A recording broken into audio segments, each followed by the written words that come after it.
I gotta say, like I have never seen a dental practice like this before. It is so comfortable, it is so welcoming, so inviting. Just where do we start? Can we talk a little bit about your vision? Like, how did this come to you? Absolutely. So thank you. And I mean, thank you for saying that, but also thank you for being a part of creating this. Because this was it wasn't me, right? It was a team effort of a lot of different people that were involved in making it happen. And to me, this is just a location to be able to practice dentistry the way that I enjoy practicing dentistry. That's really in its most simple form, the vision behind this, which is I have a certain way of enjoying doing dentistry, and I wanted to create an environment which represents that and allows us to do it at that level, where we do things in a certain way where patients get a certain experience. We utilize certain technologies to be able to communicate to a certain level and to be able to provide a certain quality of care. And every element of this clinic really just fell back to that. What are we doing for the patient experience? What are we doing for what they can see? What are we doing for what they can hear, for what they can smell? And then, of course, how can we then fit into that, the dentistry that we do? It's a huge part of, patient experience is absolutely everything. This is what it's all about. Let's talk about the name itself. It's such a bold statement. Transcend Dentistry. Specialized dentistry. Specialized. My apologies, of course. Let's get into that vision. Like I think that's kind of, if I think I know where your head was at with coming up with that name, that's what you're going for. You're transcending. Sure. Let me ask you, what do you like when you hear transcend? What does that mean to you? To me, it means taking what's established to the next level. Yeah, exactly. So to me, when I hear the word transcend, and the reason we use the word transcend for our name is transcend means to go beyond. Yes. To go beyond what is ordinary, right? Or to go beyond what is the norm. And that's exactly what we wanted to create, which is to think outside of the box, be able to go beyond what is considered to be the standard of care, right? We all talk about the standard of care, and obviously it's very important, but the standard of care is not the cap, right? That's the minimum. It's called the minimum standard of care. And then how far up you can go is up to you, right? You can go as far as you want, and as long as you don't fall below the minimum standard of care, then you're good. But there's no cap as to where you can go. So transcend is our way of kind of committing on a daily basis to transcending not necessarily others around us, but transcending ourselves. Yes. Transcending what we did the day before, transcending how we did dentistry the day before, the week before, the month before, and just continuing to be able to progress and take things to the next level, whether it be with how we create the experience, whether it be the technology, the outcomes, the materials. It's a never-ending game of trying to be better. And it's funny because I'm looking right in the background here. You have your logo, and about a foot above your head it says uncompromising quality. Yeah, that's so our slogan. I kept glancing up, and that kind of I think summarizes it as well, right? Yeah. So the patient experience, the patient experience is uncompromised too.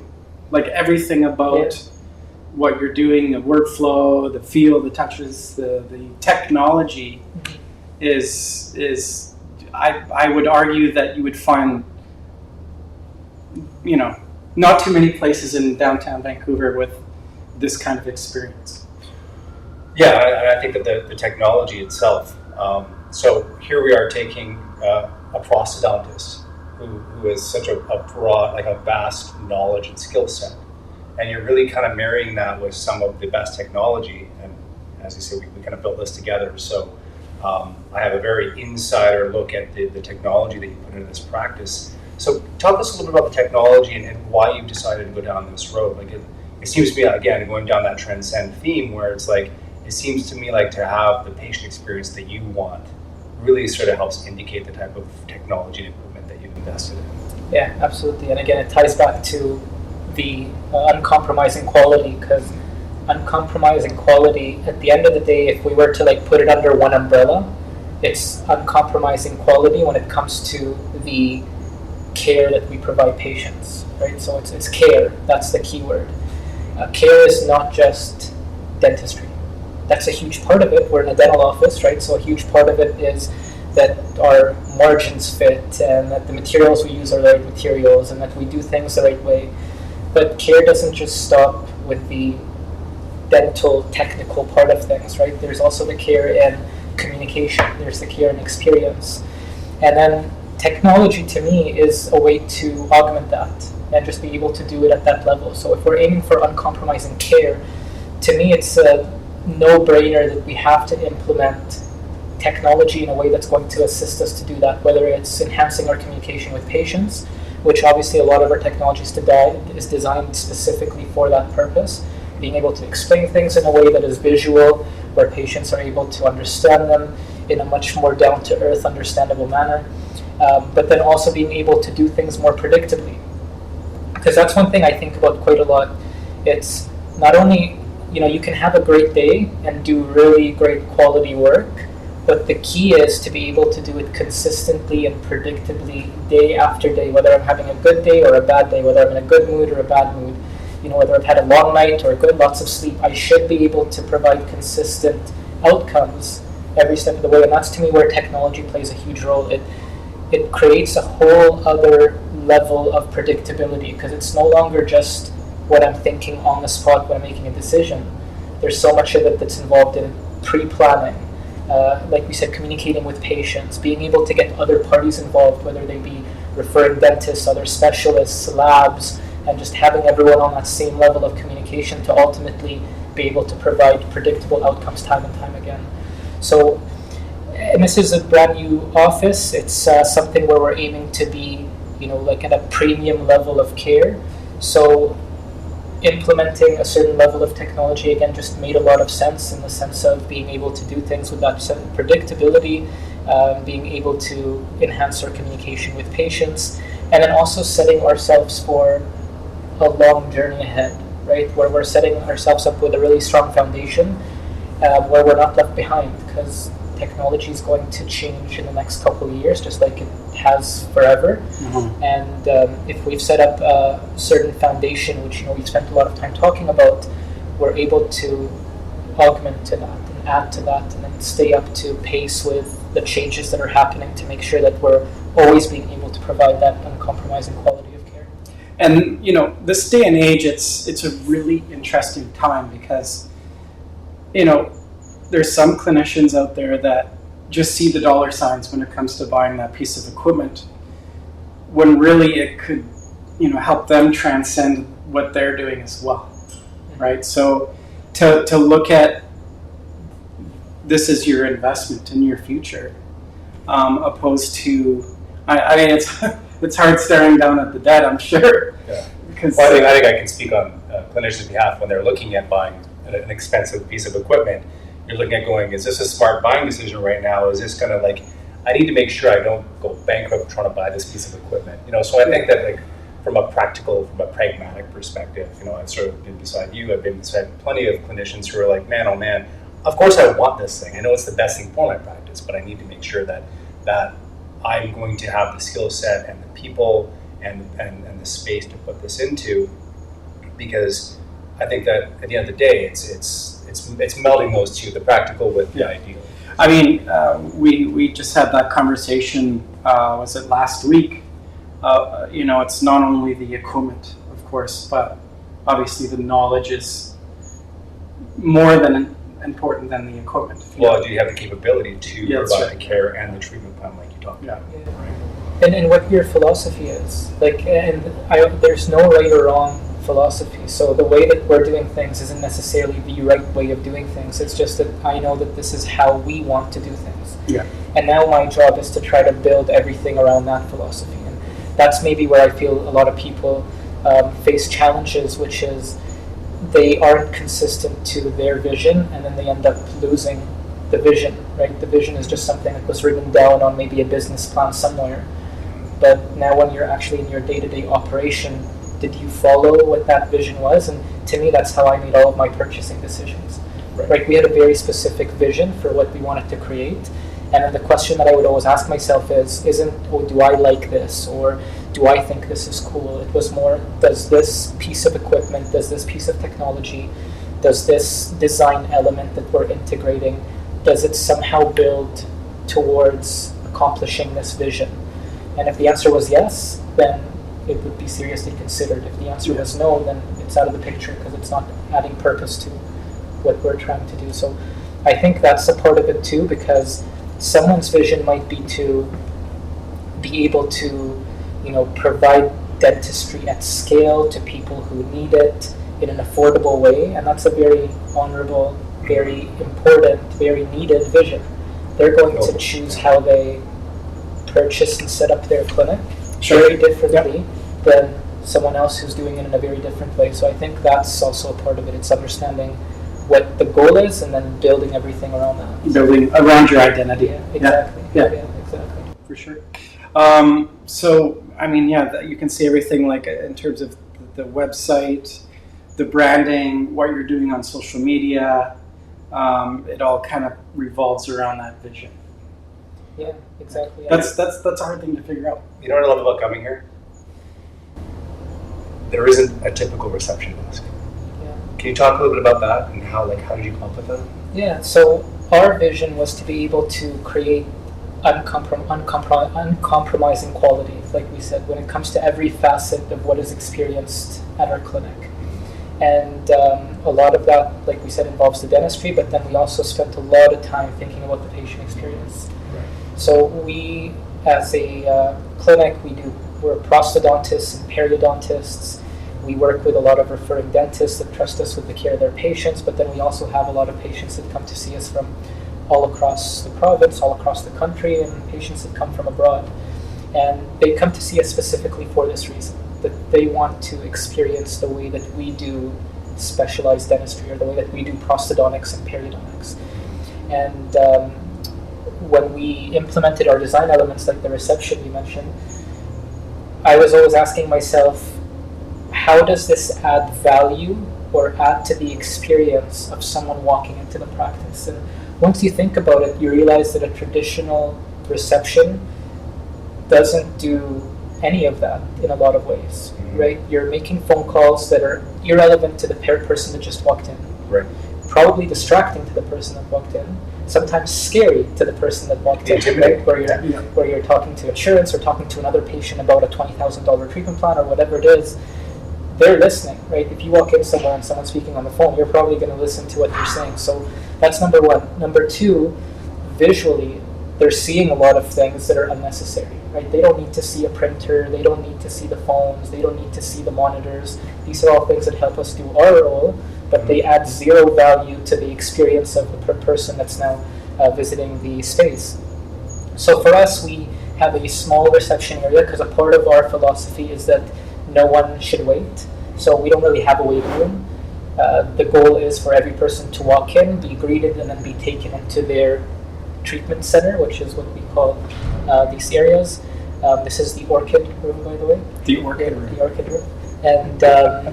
And so they're greeted by a host or a hostess, and then they're taken to the treatment center where they meet the treatment coordinator or the dental assistant, and then their journey starts. They never hear phone calls. They never talk to a receptionist. We don't have a reception area. What we do have is an operations room, and that operations room is where all of the traditional reception stuff happens. Phone calls to patients, booking patients, scheduling patients, collecting payments, dealing with insurance, whatever it is, that all happens through the operations room, which is... So is that done online? So like if I come in, so first of all, like it's amazing. Whenever I walk in and I see that, what I feel as a patient, well, if I'm like I put myself in the mindset of a patient walking in here, I feel it's all about me, right? There's no, like you said, there's no distractions, there's no other periphery sort of. I don't like using the term spa. I don't think because spa does it justice, right? I think it's a different experience, like you said. So for me, it's and you know, choose to answer this if you want to, but I'm always curious. Okay, well, how do you? Is it all like, does a patient book online? Is it all online forms? Is it so that's a great question. We do offer a lot of that stuff online. It's not I wouldn't say it's the majority of what we do. A lot of the majority of what we do is still done traditionally through the phone. Someone submits a form on our website. Right. and then we contact them via phone or email. But that's all done again through our operations room, which is hidden, right? It's not something that is front facing. That's more back end operation stuff. But to your point, I'm really happy you said that, because that was a big part of it too. Where our goal is for each person to feel like they're the only ones in the practice. Yeah. And we've had some really great comments that make me happy, because you guys know what it's like in a dental office. It can get crazy. There's people running around, and it happens to us too. Control chaos. We're busy, right? So there's chaos, and we'd be in the middle of chaos where, we have multiple patients, we're turning over rooms, we're doing what needs to be done, and we'd have patients come in and they'd comment and say, "Oh, am I the only person you guys are seeing today? Are you what's going on? It feels so quiet." And that to me is showing that we succeeded to establish that. Because if only they knew, right? If only they knew all of the chaos that was happening in the background. Sure, yeah. There's still chaos happening. What they see, what they experience is exactly what we've planned for them to see and experience, which should be relaxing. Mission accomplished. Really well done. Now, did you take inspiration for this vision, this design, or is it just kind of an amalgamation of everything that you've seen? I think it's an amalgamation of a lot of things. I was definitely inspired by a lot of the stuff that I saw in Dubai, because that's where I did 6 years of dental schooling. And Dubai is very well known for its hospitality and its luxury and that sort of thing, especially when it comes to hotels or that. So I took some elements of that I really enjoyed and don't see very often here. I also implemented a lot of things or avoided implementing a lot of things that I didn't like. So one of the things that still irritates me is the fact that I feel like quality of care, and I'm not talking about dentistry, I'm not even talking about healthcare, I'm just talking about quality of service, let's say. Sure. Is just on the decline for many years, unfortunately. 100%. And it's, to me, I've always been the type where I don't like to complain and do nothing about it. So to me, the reason it's getting worse and worse year after year is because we allow for it to, as a society, as a community, right? We accept the bare minimum. And that was a huge motivation for me to be able to create this, which is, we don't need to accept the bare minimum. The bare minimum is the minimum. So back to what we were saying, the minimum standard of care is the minimum standard of care. There's no reason to stop there, right? You can definitely exceed that. And that's kind of what we wanted to also bring back, and for people as well, and for the community to, we control that, right? If we demand from ourselves, number one, and then from others, a certain quality, a certain standard, then that's a service to our community, that's a service to our society, because that automatically raises our standards and it raises the quality of services, it raises these things. Whereas when we do the opposite, it's a detriment to our community, because then it allows us to start to accept lower standards. I couldn't agree more, and I think it has a lot to do with maybe business in North America looking at the people walking through their door, their employees, their supplies, their etc. as a number. And it kind of takes away from the actual purpose, is that it's service, it's creating a quality product. Like the Apple iPhone, if you start to compromise the quality of what you're putting in front of your customer, I think that there'd be a correlation to see a decline in your business. And that goes for looking at your employees as a number, as an overhead too. I think if we take care of our teams and take care of our customers, you have a winning business. 100%. Yeah. And your point's an important one, which is looking at things from a numbers perspective. That's very short-sighted, I think, unless that's your business model. So again, that's what I was going to say. Yeah. It goes back to what your goals and your intentions are. Exactly. If you're here to run the practice by numbers, then so be it, right? And that's necessary. Again, back to, there's no right or wrong. If everyone was doing things the way we were doing things, we would not be in a good place. Sure. And if no one was doing things the way that we're doing things, then we would not be in a good place. Like, you have to have a balance of different things. But this is where I felt like there was a gap, right? There wasn't as much as maybe I thought there should be accessibility to places where the focus really was quality. And the focus wasn't necessarily to do things faster or to do things cheaper, but we really are going to do everything we humanly possibly can to do things to the best of our capability each time, right? With everything that's involved. And I like how you put everything in the practice. You from a diagnostic perspective too, where you do have the tools to do a CBCT. You can take that 3D shot and say, you know what, let's take a look at that, right?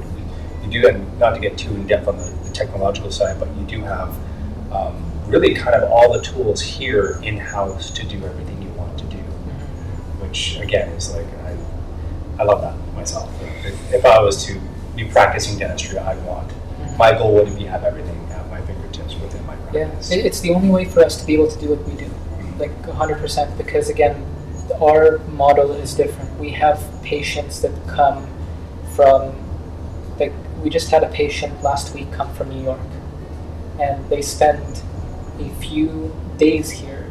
So we have to have the ability to be able to provide all the diagnostics, all the treatment planning, and then actually execute on treatment. That's where virtual consults are huge for us. Right. Yeah. Right? Someone coming in from across the country or from another country, they don't want to come in to just find out that they don't like you. Right? They want to actually have met you and feel comfortable and get an idea of what the plan is. And of course, things are susceptible to change once they actually sit in a chair and we do a thorough examination. Yeah. But it's you're still doing quite a few consults for anyone out of town. We offer them. I think no one says that.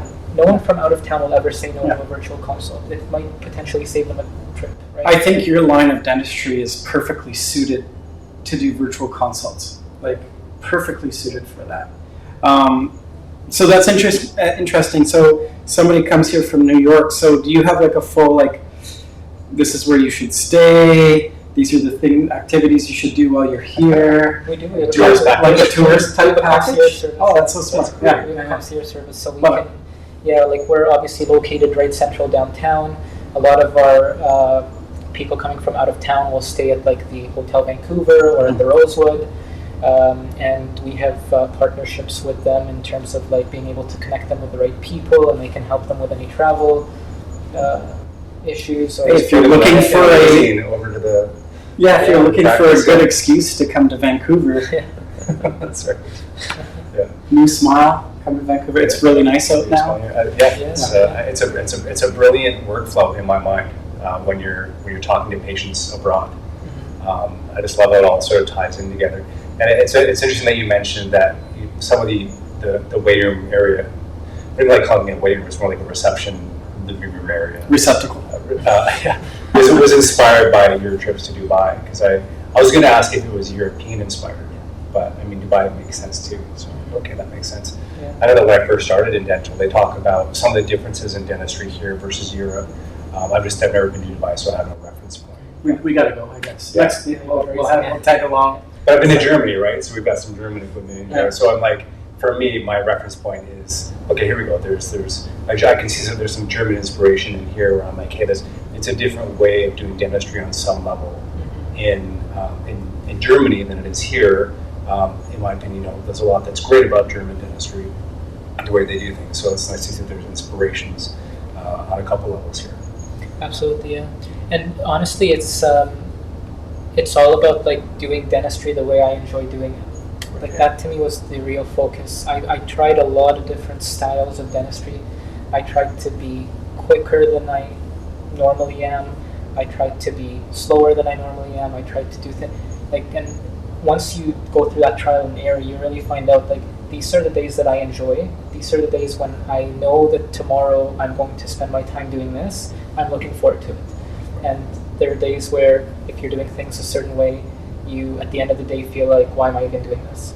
Right? So my goal from this for me on a personal level was to minimize the number of days where I feel like, why am I even doing this? And to maximize the number of days where it's like, this is what I enjoy doing. And to me, what I enjoy doing is like spending the time, spending the letting my OCD loose and just like picking apart the details and just doing it the best I possibly can. So even like choosing equipment and chairs, and like it had to fit into our design. It had to fit into the technological, workflows that we were trying to create. We ended up with these Sirona chairs, which have been great. They set us up for the future, right? Because we're going to be good with these chairs for a very long time. Right? We're not going to well engineered. Well engineered. They've got everything integrated into them. It keeps our setup super clean, right? We don't need an implant motor. We don't need any other. Everything's built into the chair itself. It talks to the software. Personalized care, right? That's a big part of what we do with our patients. So, for example, one of the things I love about these chairs is it doesn't just remember you as the provider, but it actually remembers your patient. Yeah. Oh, no kidding. Right? So if my patient is comfortable with a certain neck position, and we spend the 2 minutes trying to get it perfect for them, when they come in 2 weeks later, it remembers who that patient is, you press a button and it goes back to that exact same position. Amazing. Tiny details, right? But those tiny details add up. Does their name come up on the screen? Their name does come up. So when they sit in the chair, they see their name come up on the screen, and it goes into the position they like. I mean, talk about a really customized experience for the patient. Or the massage feature. What? This is where I spend a lot of my free time. Free massage? Stress relief. Yeah. Does it remember your position though? It does, yeah. And it's not just a regular massage feature. It's a massage feature that is meant to it pulsates at the ideal heart rate for when you're in the most relaxed state. Gotcha. So it kind of prompts you to control your breathing, bring down your heart rate, and get into that relaxed phase. So it's again details, but details add up into being able to create something exceptional.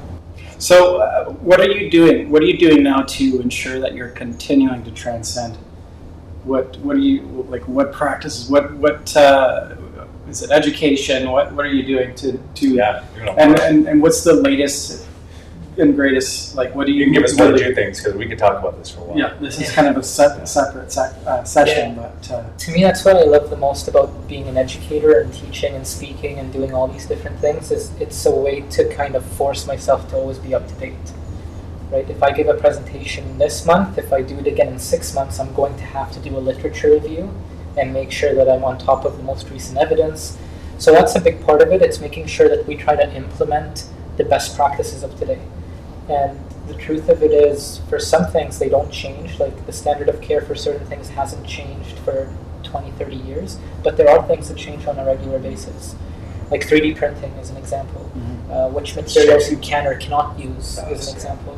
You have to be on top of these things. If you just delve into it once and then you're set in your ways for years and years to go, you're probably now outdated. And you're probably not actually at the level that you can be. So that to me is a big part of it. It's constantly being up to date. We follow evidence-based dentistry, so everything we do is evidence-based, and we make sure that it is evidence-based. And then right now, my focus really is on building out our team, and that's something that we've been very lucky with. We have a really outstanding team, but early phases, we're 4 months into this practice. That's really what's taking up a lot of my focus, which is how do we take our entire team up to another level? How do we all develop together? How do we all have the same vision, and how do we all work towards that vision? So that's been a lot of things. We spend a lot of time doing workshops together. Nice. Storytelling workshops, communication workshops, empathy workshops. Oh, that's great. Right? So, is this programs that are based with a dental company per se, or we do them in-house. Okay. Yeah, we do I see. them in-house. So because I'm involved in education and that sort of thing, and we have other team members here that have a background in different soft skills and leadership and business development and that sort of thing. So we tailor Transcend workshops, and we do at least once a month, where once a month we'll book a half day and the entire team will just have a workshop on something outside of clinical dentistry. Yeah. Like our most recent one was really interesting, which is storytelling. And it's really a game-changing thing once your team just shifts our perspective as to how to communicate with patients. Yeah. Right? We connect so much with stories, and if we're able to share stories as opposed to just sharing Facts. 1, 2, 3, 4, Sure. Yeah. it makes a huge difference as to 100%. how patients perceive things and how they retain things and how they understand things. So do you guys get into story structure? Yeah, we get into story structure. We get into understanding each other better, because that's a big part of it too. Like when my team really understands me and they understand my philosophy of care, and they understand my background and they understand what I care about and they understand my education. Like when they understand me, they're going to be able to communicate that to patients so much more effectively than I ever could. Sure. Right? And same for me. If I understand them and their stories, I'm going to be able to hand patients over to them in a way that builds a lot more rapport and trust than if I was to just say, here's X person and, they're our assistant and they're going to be taking care of you. Also, the characteristic types of your patients that's an important piece too. Yeah, like personality traits. Personality traits. Yeah. That's another one that you guys should get into. Yeah. There's the one where you can. I'll send you the link, but there's 16 different personality types. ENFT. That's right. Yeah. It's really interesting, and it gives you full breakdown. Yeah. But like knowing your patients as they're coming in too, if you're that white glove service, it's not about how you're portraying or seeing yourselves. It's also the faces looking up at you as well, right? Yeah. So with your study club, do you bring? Do you have hands-on courses that happen here? Like, can you tell us a little bit about that? Because I think it's absolutely. So interesting as well. we do our hands-on programs in different venues. Sometimes we do them here. Not this past weekend, the weekend before, we did a hands-on photography course, right, where we did it all here. Everyone got to take photographs using our setup and using their cameras, using their setups. So we do a lot of things here. We have a mentorship program where members of our study club can bring in a patient and a certain procedure that they want to conduct under supervision, and then we treatment plan it together. We discuss it in advance, and then the patient comes in and they actually get to go through treatment. So whether that be for a full mouth reconstruction, whether it be for implants, whether it be for veneers, whatever it is they want to introduce into this educational setting. And then for some courses we do them in neighboring venues. Like we have an kind of like a lecture hall up in the building here, so we do some in the building. Sometimes we rent out venues in hotels and we do them there, but it just depends on the course. But we have our hands-on workshops. We have like an anterior composite workshop coming up. We have a gum grafting workshop coming up. We have a porcelain veneers workshop coming up. Wow. And then of course we have our monthly sessions, but those are all online. So we do those monthly sessions online to be able to accommodate the number of members that we have. Which is, you guys got it. We It's the BC Dental Study Club. Dental Study. Yeah, so I was going to say, where if somebody's interested, where do they go and find out? bcdentalstudyclub.ca. That's it, okay. And we have over 1,000 members. Wow. And the only way to accommodate that is we have monthly sessions done online, done through Zoom. The beauty of it is, to me, is I don't get to decide anything. We run polls. Yeah. Right? We run polls, and then the members decide what they want to see, and then it's our job to make that happen. So one time they chose that they would like to discuss a certain topic related to endo. Mm.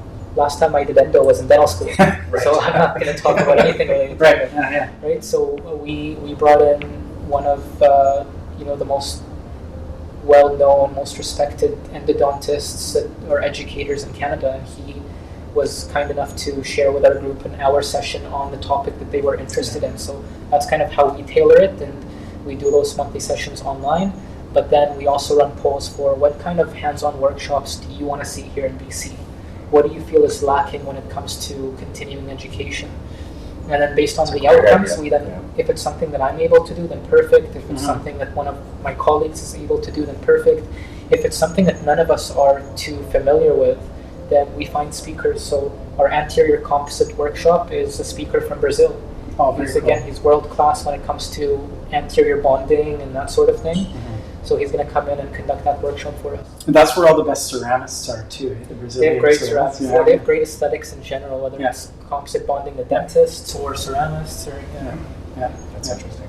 And like, what a great environment too, if you're like, I want to start getting into more cosmetic, to know that you have this group that you can bring, your own case and say, you know what, I kind of need a team around me for my first case so I can feel comfortable doing this. Absolutely, yeah. Yeah, creating that environment is really important to me, and like the study club and what we do, it's building that community where it's, you know, you can come in, you're going to find support, we're going to learn together. If we don't know something, we'll find out how to find it out together. Yeah. And be able to just have that collaborative thing. And each time we do something, I learn just as much as I'm sure anyone else does. It's very collaborative, because there may be certain things that I do a lot of, but there's certainly certain things that someone else does a lot of, and having that place where we can share openly is, I think, what's allowed us to be really successful. It's truly like a no judgment, no egos. Yeah, we're just here to support each other. We're just here to learn together, and we're just here to ultimately serve our community in the dental world, but then at a greater scale to our patients. The patient's benefit. I was going to say, like, setting aside the ego and being okay to go, and maybe you're not the best at something, but maybe you know, the conversation or the topic, you might be one of the best in the room, and why not share that? I say, you know, like, why keep those things in? And we've been lucky enough to pop into one or two, and it's you're bang on. That is the energy, where it's a very supportive, very high energy supportive environment. So yeah, it's a great vibe. We missed the last dinner, the last outing. That was a global. We missed out. Next one. Yeah. Faraj, this has been great. Is there anything else we want to talk about? Well, we got to the end of your day, so thank you so much for hopping on with us. No, yeah, this was fun.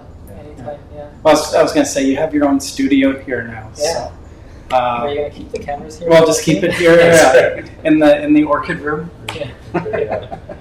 Anything to close with? Like, top of mind? What's exciting? Anything you want to give a shout out to anybody, or? Shout out to you guys for doing this. Awesome. And again, like, for me personally, my focus right now is this practice, and obviously this study club. This practice really was built through the study club for me. Like, the study club encouraged me to be able to do this because, you know, I did dentistry a certain way, and I didn't know if this was something that was common or uncommon. And then once we started the study club and I started talking to a lot of colleagues, I realized that it's a common theme, that a lot of people want to be able to have this sort of atmosphere, this sort of environment. So a big part of what we do here is to support our study club community, to support our referring dentists, to be able to serve their patients in the way that they want us to be able to serve them. But to me, again, the shout outs go to everyone that was involved in creating this, because it really was a tremendous team effort, whether it's Tyler, Henry Shine team, Amir and the seasons contracting team, like so many different people, our IT team, our AV team, our staff, like so many different people that were involved in creating this. And what's exciting to me is that it's just the beginning. Like, there's so much to build off of this foundation, and it's just an exciting time. I feel like we need like champagne right now, like a cheers. Awesome. And it was just to quickly touch on that, like any practice build, it's not without its hiccups, and it was great to see that when we did sort of come across something unforeseen, that the way that the team really kind of pulled together, and you know, we all kind of huddled, and it was like, how are we gonna navigate this bump? And it was really cool because it's kind of it's a reflection of dentistry, right? Whereas something unforeseen comes up, that's okay. Now how you come together, now how do you navigate this and get around it, which was cool because it was it was a big endeavor, and I'm super pumped that I was able to be part of it. Yeah. So thank you. And your points, I think, are a really important point, and maybe worth spending just a minute on, which is, to me, that was a huge learning experience from doing this. That's the value of having a good team. The value of having a good team is not that you won't run into problems.